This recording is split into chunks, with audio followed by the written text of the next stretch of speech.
Hey guys, welcome to my channel. My name is Don. Today I'm reviewing the Dolphins' 16-10 victory over the Steelers.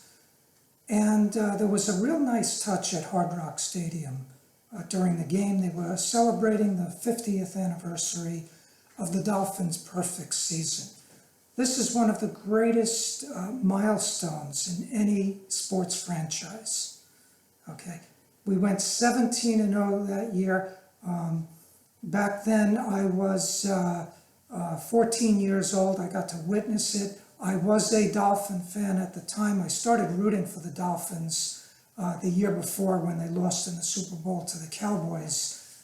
And guys, to win every game that is presented before you and then go to the Super Bowl and win, the Dolphins remain the only team ever to do this. So it was a wonderful celebration. It was nice to see some of the players there, Bob Greasy, Larry Zonka, Paul Warfield, was a real nice touch. So guys, let's get into this victory here. And first I want to talk about the numbers, and then we'll get into some of the details on the analysis. So total yards were fairly even. Dolphins 372, Steelers 341. So we did have more total yards. Rushing yards, Steelers 95, Dolphins 111. And guys, the Dolphins rushing game is starting to come together.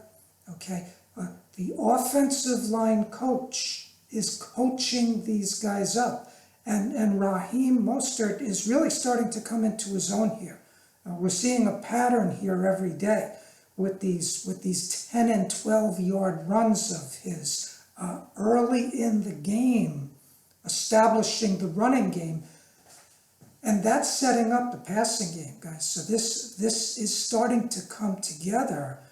And keep in mind, we're going to be adding to this offensive line. Guys, I'm hoping next year our first several draft picks are offensive linemen. We may also go into free agency and get another top offensive lineman.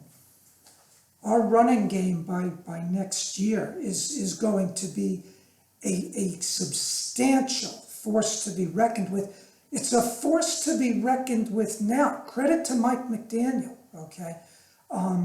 With this offensive line, we're not even halfway into the season, and teams have to be concerned about the Dolphins' running game, okay? Because if there's the littlest opening caused by the offensive line, Raheem Mostert is going to fly through that hole, okay, through that opening. Mostert is just as fast, in my opinion, or faster than Tyreek Hill. Guys, they have clocked him. The guy can fly. Okay, everybody's talking about Tyreek Hill and Jalen Waddle. Raheem Mostert, in his own right, is a speedster. Okay, so guys, this is very encouraging. Yards per play: Steelers 5, Dolphins 6. We outplayed them. Okay, we sacked the Steelers twice.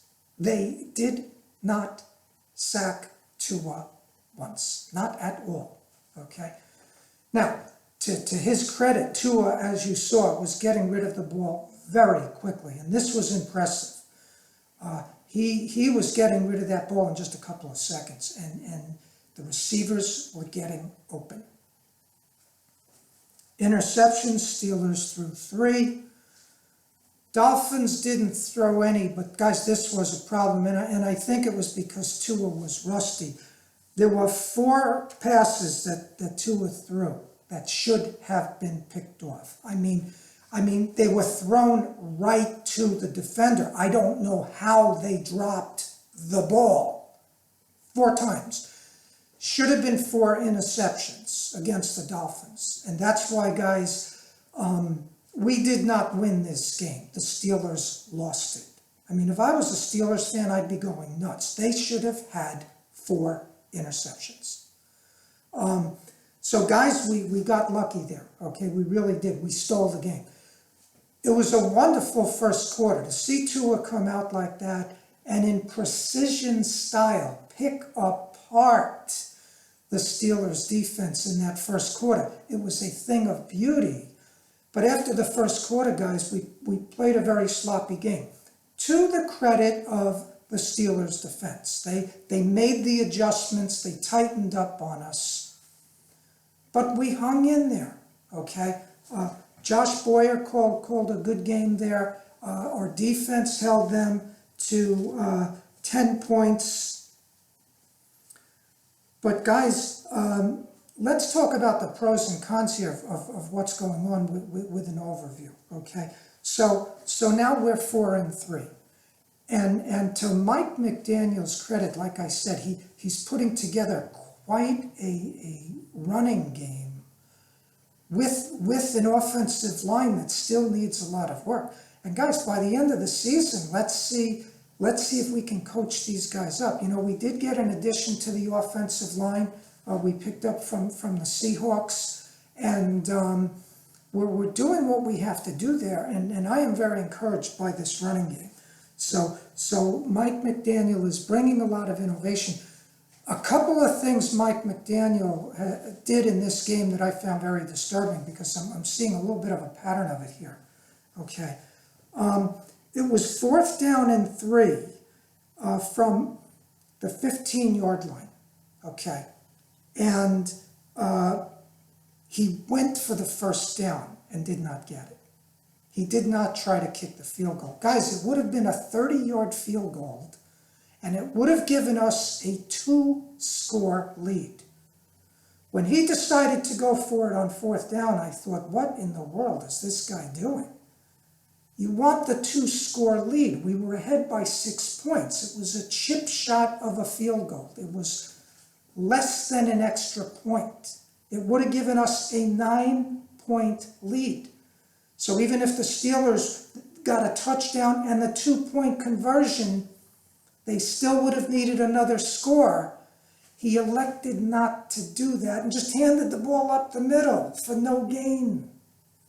Guys, this was a horrible decision by Mike McDaniel.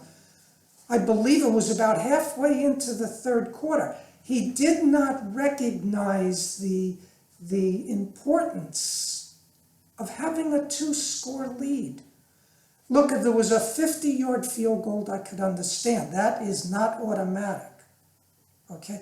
30-yard field goal is not automatic, but guys, the probability is very highly in our favor. So I was disturbed at that. I hope Mike McDaniel learns from this.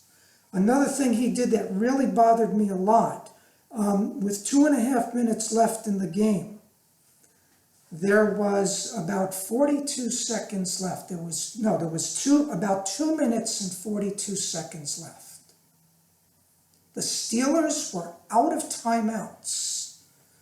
We had a 3rd down. He should have run the ball. It was like 3rd and 3 or 4. No, it might have even been 3rd and 5 or 6. 3rd and 5, I think it was. And he throws the ball. And it's incomplete. That's like calling a timeout for the Steelers that they desperately needed. Had he ran the ball, the clock would have went down to the 2-minute warning, and then we would have punted, and they would have had the ball with probably a little less than 2 minutes. Instead, they get the ball with like 2 minutes and 35 seconds left. He handed them 35 seconds by choosing to pass the ball. He's done this before, guys, and I find it very disturbing as far as the clock management goes, okay? First of all, if he handed the ball off to Raheem Mostert, he might have gotten the first down. But let's say he probably would not. That's fine. Steelers had no timeouts. So you'd now be punting them the ball, and they would have a little less than 2 minutes to go with no timeouts. By giving them that extra 35 seconds, guys, that's an extra 2 or 3 plays. again, I'm hoping Mike McDaniel watches the film and looking at some of the decisions he's making regarding clock management. He is a rookie head coach, but he's been in the NFL quite a while under Mike Shanahan, Kyle Shanahan, some great coaches. Okay, so I hope he learns from these decisions, guys. But on a positive note, guys, we can still do fantastic this year. Okay, looking ahead as we put together a more formidable offensive line. Wow, because I am really impressed at what Mike McDaniel has done with this running game. Because everybody's talking about how the Dolphins have arguably one of the worst offensive lines in football. But game after game, we're coming out with Raheem Mostert getting these chunks of yardage, 8, 10, 12 yards. And he'll get them 2-3 times in a row. Guys, when we do that, it's a dominating effect. Because now all of a sudden, the defense has to respect that running game. And now we start throwing to Tyreek Hill, Jalen Waddle. So we have a lot to be encouraged with, guys. If you enjoyed this video, I hope you click on the like icon, send me your comments, and subscribe to my channel. I'll see you next time.